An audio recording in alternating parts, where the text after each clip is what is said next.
Minecraft is by far one of the most popular games to date. With over 140 million monthly players and generally 500,000 to 800,000 people playing at any given time, that fact is undeniable. Due to the immense popularity of Minecraft, other developers have decided to make their own versions of Minecraft, and today I'll be playing some of them and then ranking them towards the end of the video.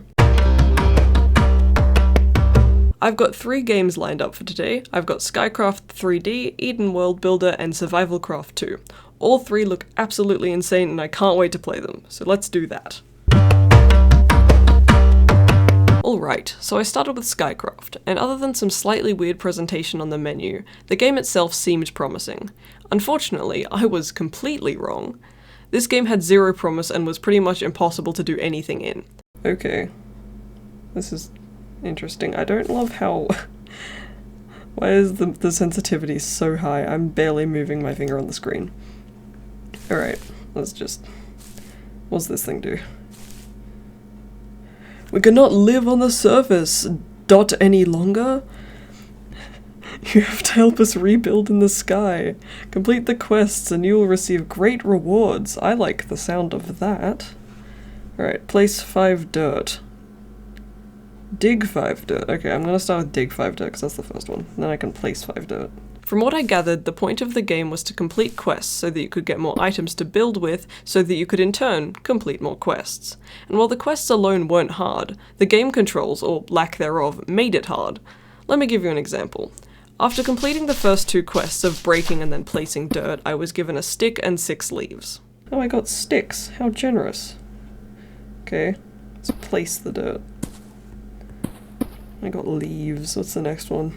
From there I was told to craft a sapling and grow a tree, and my god, crafting is difficult in this game. You see, most games that have an inventory system have some reasonably simple way to move items around within it. But not in Skycraft. In Skycraft there is no way to move any of the items within your inventory. As far as I can tell, once the item is in your inventory, it's basically there forever. Can I not drag it into the crafting bench? Why can't I put it in the grid? Let me put it in the grid. So to craft things, you have to go to the crafting menu, look through all the recipes to find the one you want to craft, then click on it. Do I have to... To grid. Why can't I craft things? I don't understand how the crafting system works. Is this not the right sapling? As default jungle sapling. Is that not the sapling I want? Do I want a different sapling? That's not default pine sapling.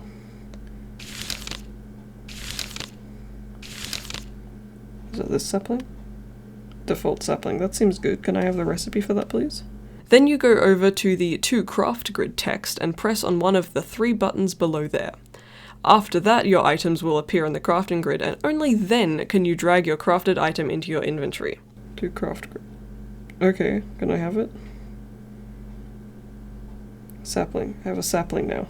Once I had learnt how to craft, I thought that the rest of the quests would be easy. Craft an axe, then dig 12 tree. Yeah, okay. We don't cut down trees, we dig trees. I'll craft stick.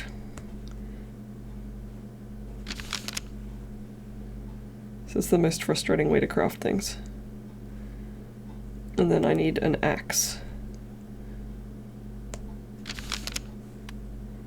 Default axe _ wood. Okay, that seems good. Yay, player 1 completed the quest Dig Tree on level 1. But alas, I was wrong yet again. Quest number 5 was to craft and place a furnace. Craft and place a furnace. How do I craft a furnace? How do I get that? How do I get default cobble? Do you remember how earlier I mentioned that once an item was in your inventory, it was virtually impossible to move? Well, I used dirt and a furnace to make 2 cobblestone. That doesn't make a lot of sense. Oh, it gave me stone, okay. Can I? Okay, cool. No, I don't need to make that. Oh no, you cook dirt. Okay, that makes a lot more sense. Just put furnace and dirt in the crafting table and you will get cobblestone. Yeah, good job, man. That's that. I don't think I'm very smart. Oh well. I got a furnace. I placed the furnace in my inventory rather than my hotbar and could not move it, thus soft-locking the game. How do I put the furnace in... I want the furnace in my... How do I put it in my hotbar? The inventory organization function is horrendous, by the way. I can't put the furnace in my hotbar. Have I soft-locked the game?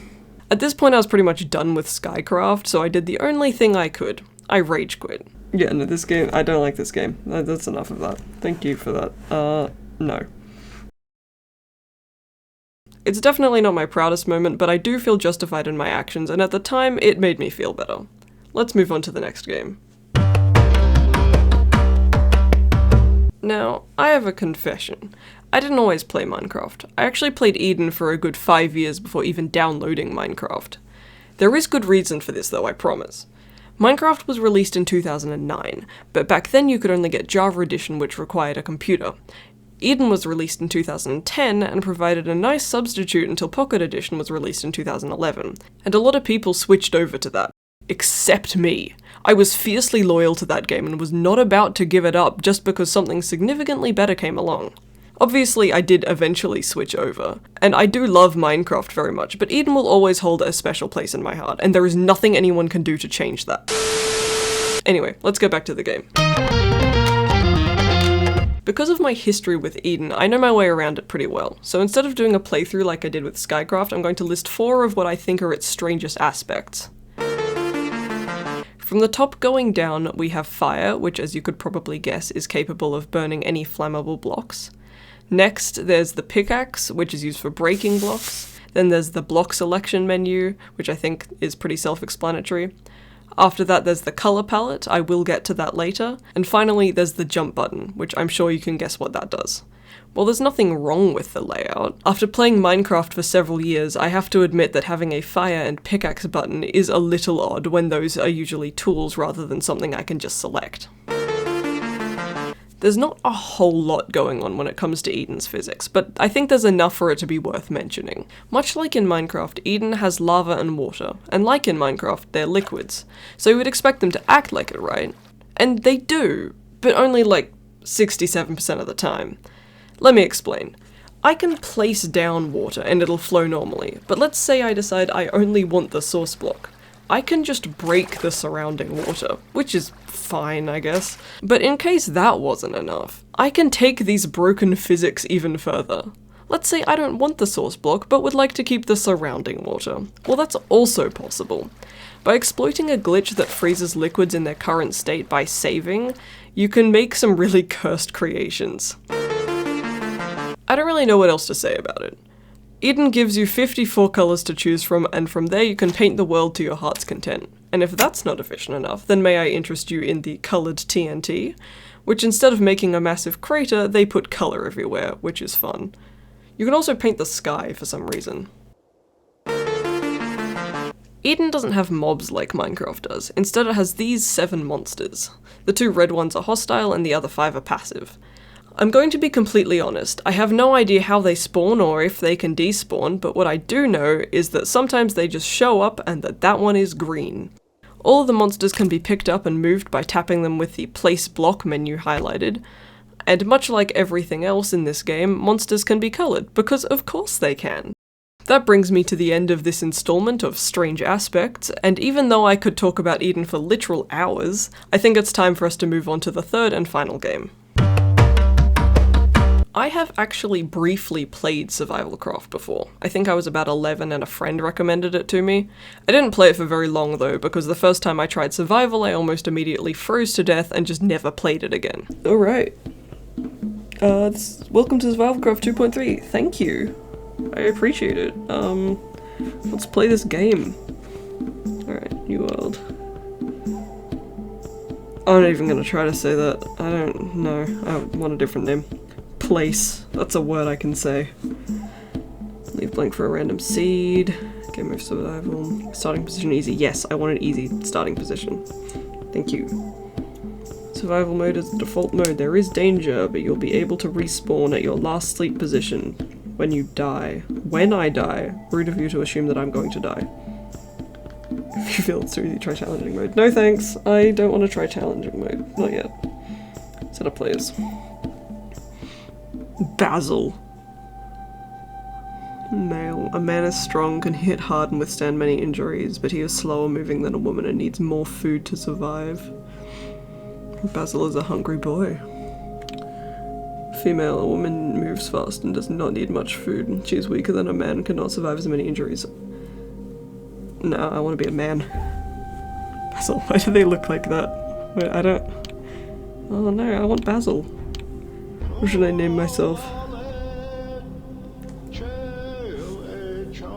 Herb boy.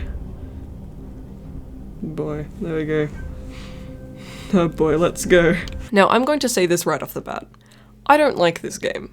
Now, don't get me wrong, it's a good game. I'm just really bad at it. Spawning Herb boy level 1.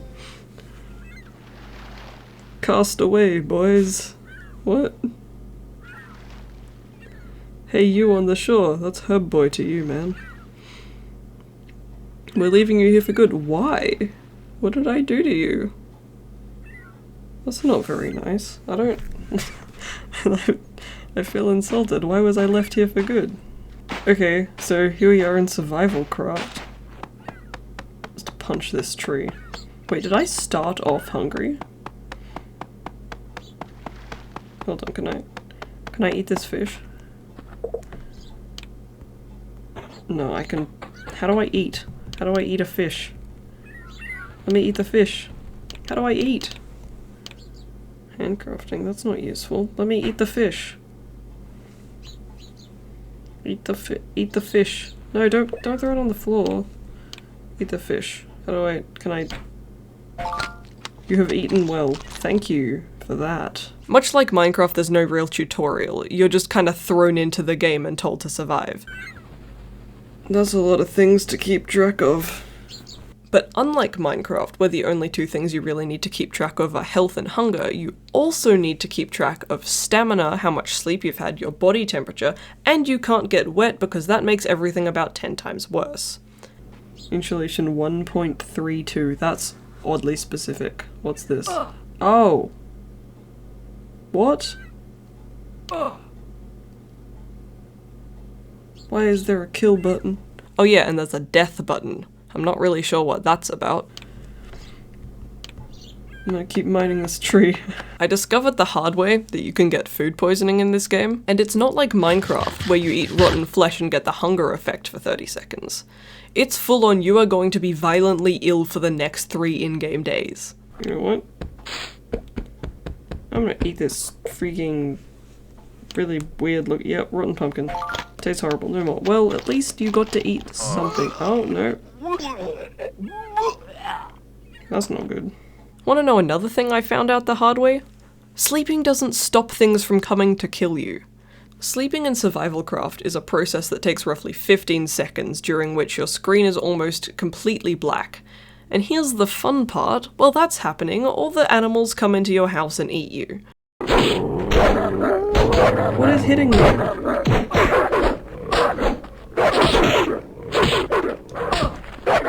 I'm getting beaten up by something I can't see. What's happening? What the hell? Get away! Cause of death killed by a grey wolf. That's not very nice. I don't appreciate that. And because you respawn in the last place you slept... Oh my god, that's a bear. You get trapped in this seemingly endless death loop. No, that was a bear. That was not a grey wolf, that was a bear. Until you either fight your way through the horde of wolves, leopards, and bears, or rage quit. You know what? No, it's fine. I didn't rage quit, but you know what I did do? I died 17 times in the space of 3.5 minutes. And if you don't believe me, I will personally send you that clip just to prove it. And that whole fiasco gave me another thing to complain about. The animals in this game just don't seem to take knockback. And while it makes sense that if a bear is running at me and I hit it with a stick, it probably wouldn't flinch, it doesn't mean I like it. Also, for some reason I kept missing attacks, but I don't know how I was landing them either, which just made combat really difficult, and then when you finally do kill something, it doesn't even drop anything of value. Like, from what I gathered, this game is supposed to be at least somewhat based off realistic survival situations. But when I kill a bear... Hey, so I was reviewing the footage for this video, and I never actually killed a bear. I killed a wolf, but the bear killed me. My point does still stand though, which has something like 60 health, by the way. It drops 1 rotten flesh. If I killed a bear in real life, I wouldn't need food for a very decent amount of time. I don't know exactly how much time, but I'm willing to bet it would last me a while. There are several other aspects of survival craft that are confusing to me, like whose idea was it to add grass traps, and do they have any purpose other than making me feel like a fool? Or why can I pick up a sea urchin with no adverse effects? Or if a bear drops rotten flesh upon death, is that the bear's flesh or is it something else's flesh? And if it's the bear's flesh, does that mean it's... Welcome to my makeshift tier list. I'm not using the actual website because I don't have Twitter, so this will have to do. For the rankings, I have 7 possible categories the game could go in.